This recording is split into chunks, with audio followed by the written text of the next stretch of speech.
पहले गीता ज्ञान की बात आती है, उसके बाद वात्सल्य की बात आती है, उसके बाद माधुर की बात, और जब राधा भाव की बात आती है तो वो उनके उंगली उनके ओठों पर लगा देते हैं। बस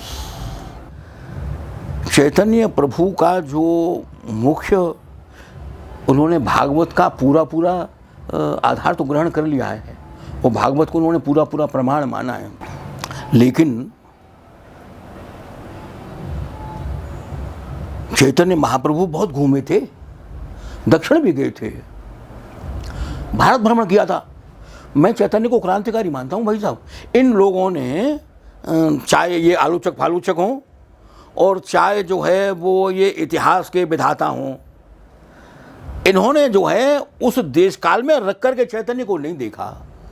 आज के हिसाब से देखा कि आज के ये चैतन्य जो ये संप्रदाय के जो लोग हैं ये क्या कर रहे हैं। इन लोगों से चैतन्य महाप्रभु की क्या मतलब आप तुलना करेंगे भाई?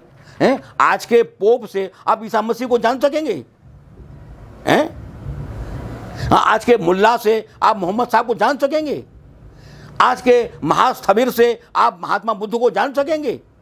आज के मुनि से आप उस तीर्थंकर मुनि को जान सकेंगे? तीर्थंकर महावीर को जान सकेंगे? नहीं। आज से लेकर के मत देखिए, उस देश काल में आप देखिएगा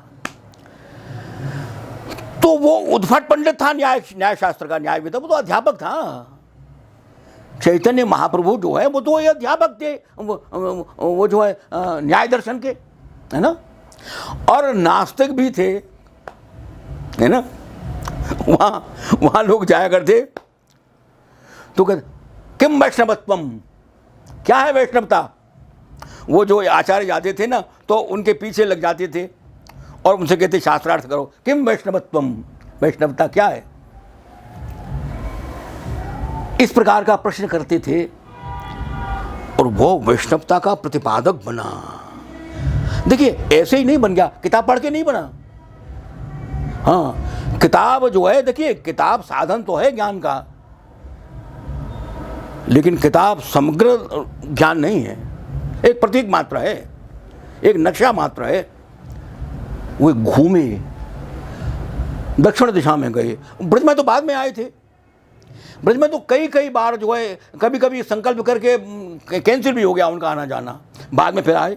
अब अपने दूसरे अपने अनुयायी थे उनको भेजते रहे।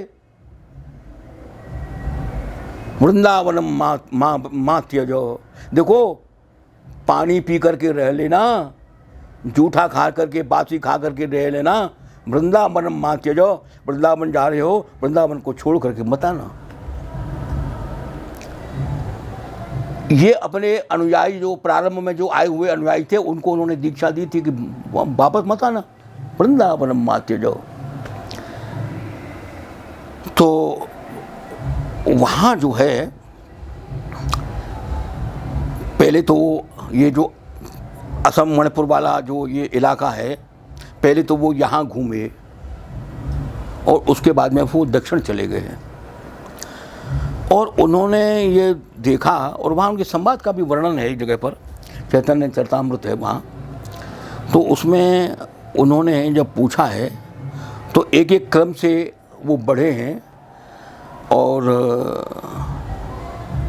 जब पहले गीता ज्ञान की बात आती है, उसके बाद वात्सल्य की बात आती है, उसके बाद माधुर की बात, और जब राधा भाव की बात आती है तो वो उनके उंगली उनके ओठों पर लगा देते हैं। बस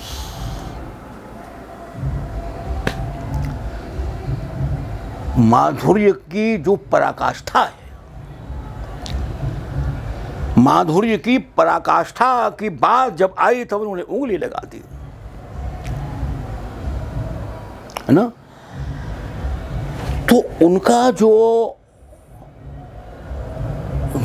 गंतव्य है उसका नाम राधा महाभाव है।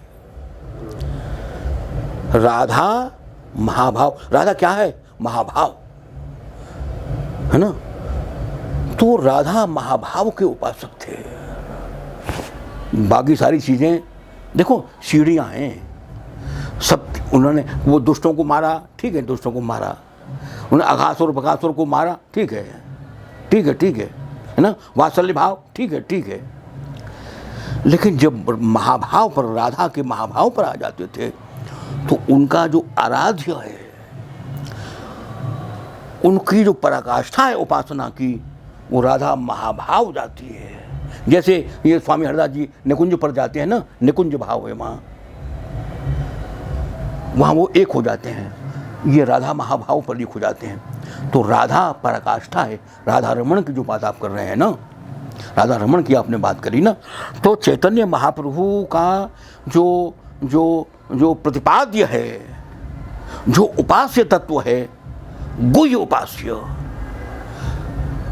उन्होंने तो एक कभी न्याय पर एक ग्रंथ लिखा भी था, लेकिन उसके किसी साथी ने उनके किसी साथी ने जब ये कहा कि आपका ग्रंथ देख करके मेरे ग्रंथ की तो कोई रीझ बूझ नहीं रहेगी, अरे बोलने की मित्र ऐसी क्या बात करते हो, उन्होंने वो ग्रंथ गंगा में बहा दिया, एक एक पत्ता करके देखते गए, उसको बहाते चले गए। उन्होंने लिखा फिर कुछ नहीं, उन्होंने शिष्यों को उपदेश किया और रूप गोस्वामी उनके प्रधान व्याख्याता हो, जीव गोस्वामी भी उनके व्याख्याता हुए, फिर वो अष्टाचार्य जो है वो सात जो थे षडाचार्य, जिनमें एक वो शिव राधा रमण जी का आपने नाम लिया है, वो भी एक जो है वो उसमें थे। वृंदावन में ये गोस्वामी वर्ग है जो उस षड गोस्वामी से संबंधित है, वो जो है उससे।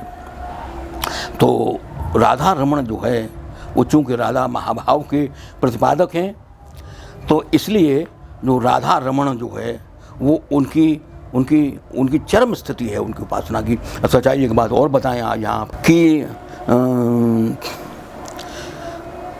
नित्यानंद उनके साथी थे, और जो ब्रज में जो पहले, यदि हम इतिहास को देखें तो आप ये देखेंगे जैसे बांके बिहारी है, और भी जैसे केशव देव हैं, तो कृष्ण की एक ही प्रतिमा होती थी, कृष्ण की एक ही प्रतिमा होती थी।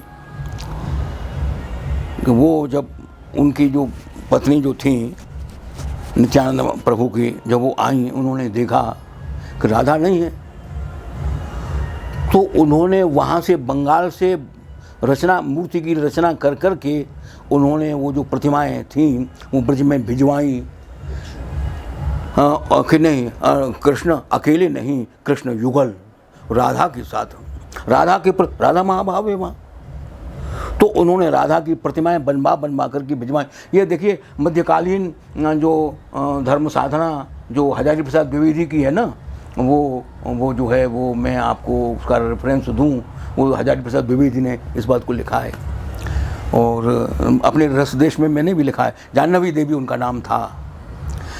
वो जो महिला थी ना, वो जिन्होंने राधा की प्रतिमा बनवा करके ये कहा कि नहीं अकेले कृष्ण क्यों, राधा होनी, तो उन्होंने प्रतिमाएं भिजवाई। जाह्नवी देवी नाम था उनका, वहाँ से बंगाल से उन्होंने भिजवाई। अब ये भाव ही तो था।